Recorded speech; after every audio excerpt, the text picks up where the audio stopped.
This video is made possible by viewers like you. If you haven't already, please like the video and subscribe to the channel. Bonus points for hitting that notification bell. And please consider supporting me on Patreon or joining as a member right here on YouTube so that I can continue to make more videos like this and so I don't have to beg for subscribers every time I make a video. Thank you to my current Patreon and YouTube supporters and to all of you who subscribe to the channel. This video will make more sense if you first view the WOT 101 videos about the 1 power and the 5 powers. It also goes hand in hand with the video about saidin.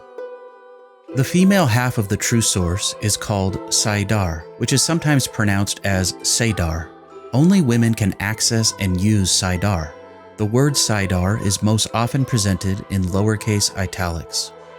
Anciently, during the Age of Legends, which took place 3,000 years before the story in the books, men and women who could channel the 1 power were called Aes Sedai. But in the current age, which is called the Third Age, only female channelers are called Aes Sedai.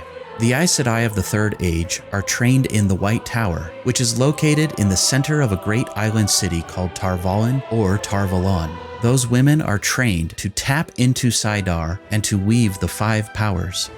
SAIDAR is described as a flowing river of power that must be surrendered to or embraced in order to channel it. Just like a river, the strong currents of SAIDAR can be dangerous, pulling a female channeler under or overwhelming her if not handled correctly.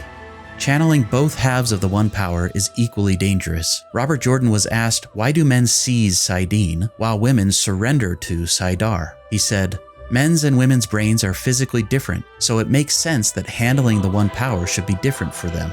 Seizing saidin is like surfing the mountain slopes amid a firestorm. Opening oneself to SAIDAR is much like judo.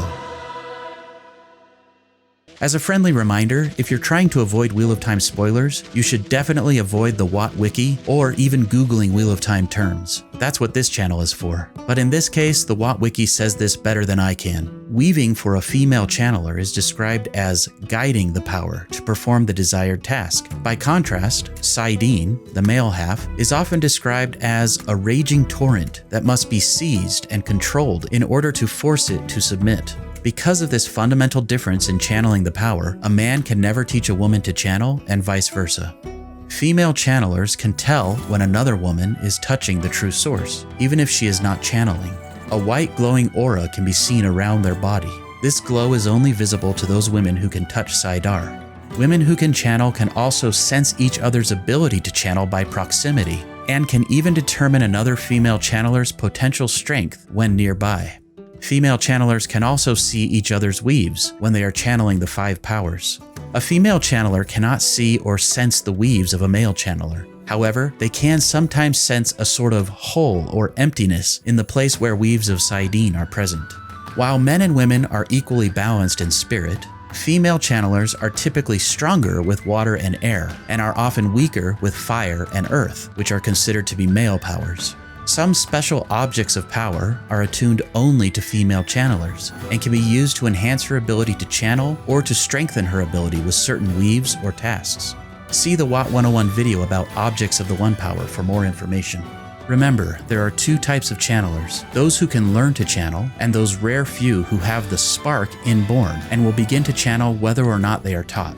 These sparkers, as fans call them, are sometimes referred to as wilders, and often don't survive long enough to be discovered. Channeling the 1 power is extremely addictive. Once a person has channeled, the temptation to channel more gets stronger, and they cannot resist channeling again. Because each individual channeler has a limit to how much of the 1 power they can hold and use unaided, there's always a risk of taking in too much of the 1 power and having the ability to channel burned out. When a channeler is burned out, they can no longer sense the true source or channel it. The risk of having the channeling ability burned out is often higher for wilders who aren't properly trained. Sometimes a female channeler breaks White Tower law or is considered so dangerous that she requires her ability to channel to be removed. In the Age of Legends, this was called severing or being severed for both males and females. In the Third Age, when a woman is severed, it is called stilling or being stilled.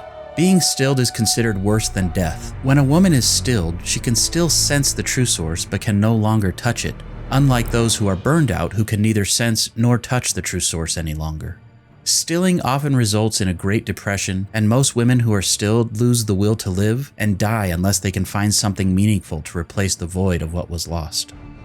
To end on a more positive note, there are many benefits to being able to channel SAIDAR, including longer lifespans, slower aging, healthier bodies, resistance to illness, and the ability to sense Shadowspawn. Watch my deep dive video all about the One Power to learn even more. Special thanks to those who helped me with the editing of this script. If you'd like to be involved with helping edit my scripts in the future, or to support my channel in other ways, consider joining my Discord server. As always, for more WOT 101 content and other spoiler-free Wheel of Time videos, please consider subscribing and check out the related videos here and the WOT 101 playlist here. All related topics are listed in the video description.